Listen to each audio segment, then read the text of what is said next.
prosperity through piety, harnessing Islamic ethics for the nation's economic success. The theme is not only a call to action, but also a reminder of the profound wisdom embedded in our faith, which offers timeless guidance on achieving prosperity and harmony within our society. Our Islamic teachings advocate for an inclusive approach to development, emphasizing that prosperity should not leave anyone behind. This underscores the potential for Uganda's Muslim community to contribute significantly to the nation's economic development by adhering to Islamic principles of honesty, charity, fair trade, and economic stewardship. As I look at the guests in attendance today, we have a very big portion of the country's economy. This is because economic success is embedded in our DNA as Muslims. Islam also includes the integration of all societal segments, especially those who were previously marginalized, like women. Our beloved mother, Khadija radiallahu anha, may Allah be pleased with her, was one of the most successful business people in Arabia during her time. As a matter of fact, our beloved Prophet Muhammad, peace be upon him, before marrying her, worked for her. And we should also recognize that it's her kasenteke chikazi, and of course the permission of Allah, that Islam spread up to us here today. We ought to be grateful that we are in a country that recognizes this and empowers women, and not only empowers women, but also raises men, like my husband, Engineer Haji Ibrahim Mudde, who understand and support the same. In our midst, we are graced by the presence of numerous influential Muslim women present. Islamic teachings place a significant emphasis on justice and equity. As Allah commands in the Quran, verse 135 of the 4th chapter, "O you who have believed, be persistently standing firm in justice, witnesses for Allah, whether it be against yourselves, your parents, or your relatives." A just society aligns with Islamic principles, and this promotes sustainable prosperity and morality. We are grateful for our leadership for integrating Islamic banking into Uganda's national financial system, which aligns with our Islamic values,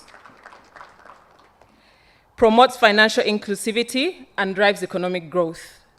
This paves the way for a more equitable and economically diverse Uganda. Islam also highlights patriotism, obedience to leaders, and active participation in governmental initiatives for economic prosperity. The Holy Prophet Muhammad, peace be upon him, said that the love of one's homeland is part of faith. And Allah also tells us in Surah An-Nisa to obey Allah, the Prophet, and those in authority among them. Muslims, we are therefore urged to adhere to Islamic principles of social responsibility and upliftment. Participating in the several development initiatives, like the Parish Development Model, is an Islamic practice, though some of these initiatives may need to be harmonized with Islamic economic principles in order for Muslims to fully benefit from them. Let us also remember our responsibility towards the environment. A trust from Allah that we are obliged to protect and preserve for future generations. Our approach to development must therefore be mindful of its impact on the earth, ensuring that our economic activities promote sustainability and resilience. I'm sure we've all experienced, especially ladies in our makeup, what the sun has been doing to us in the past few months. Another way of achieving prosperity through piety is through cooperation and integration of different societies, tribes, and nations. Again, looking at the guests here today, we have a very diverse community. And this is evidenced by the verse, "And hold firmly to the rope of Allah altogether, and do not become divided. And remember the favor of Allah upon you when you were enemies and he brought your hearts together." Islam condemns corruption. This is a significant threat to societal prosperity, equity, and moral integrity. The Quran urges humanity to avoid mischief and unjustly consume wealth. The fight against corruption is not just a legal challenge, but a moral and ethical crusade. Combating corruption starts with personal integrity and extends to societal norms. Let's stop the kintu kidogo. In so many places in the Quran and Hadith, we are taught a get-rich-quick scheme. Give, and Allah will give you.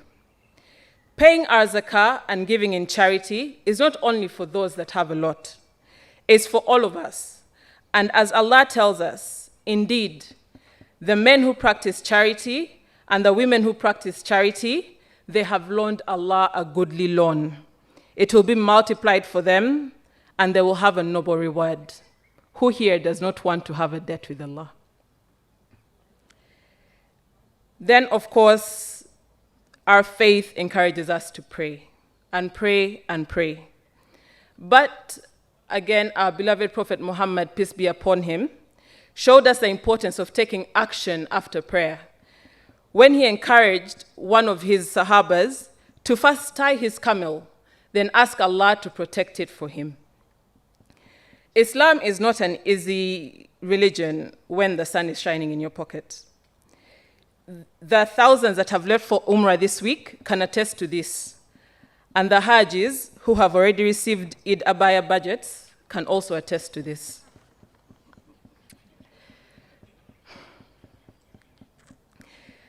The Prophet Muhammad, peace be upon him, said, "Each of you is a shepherd, and each of you is responsible for his flock. The ruler is a shepherd, and the man is a shepherd to his family. The woman is a shepherd of her husband's house and their children. All of you are shepherds, and each of you is responsible for his flock." This shows the responsibility on us as Muslims at various levels in society, including responsibility for the success of the nation, the communities, our families, businesses, and the environment. As I conclude my sermon, Your Excellency, as we enjoy the blessings of this holy month, let us pledge to harness the ethical teachings of Islam for the economic success of our nation. By doing so, we contribute not only to our personal salvation, but also to the building of a just, prosperous, and equitable Uganda. As the CEO of the World Millionaire, an initiative aimed at empowering Muslim women to achieve economic prosperity, I am committed to these principles, and this organization is a testament to our collective effort in nurturing the next generation. I am also the chairperson of the women's wing of the Nujum al-Huda Foundation. This is an initiative that brings together hundreds of young professional Muslim clerics at different levels. They teach economic empowerment, patriotism, and peaceful coexistence and inclusivity. We stand firmly against intolerance and violent extremism. We champion the message that Islam is a moderate religion, as stated in the Quran, and we do this through our sister media channel, Al Hidayah Islam Media. Our patron, Sheikh Ismail Bumba, your esteemed former bodyguard, sir, and our chairman, Sheikh Kanso Ali Zikusoka, and some of our members are here tonight, symbolizing the collective commitment to these causes. We humbly request for your honorable audience at a time of your convenience. Thank you for the honor of addressing you tonight. Thank you, Your Excellency, for going against the Banyankole saying of making a smaller lamb for food and hosting all of us here for this wonderful dinner. May Allah bless our gathering, our nation, and all its people. Wassalamu alaikum wa rahmatullahi wa barakatuh.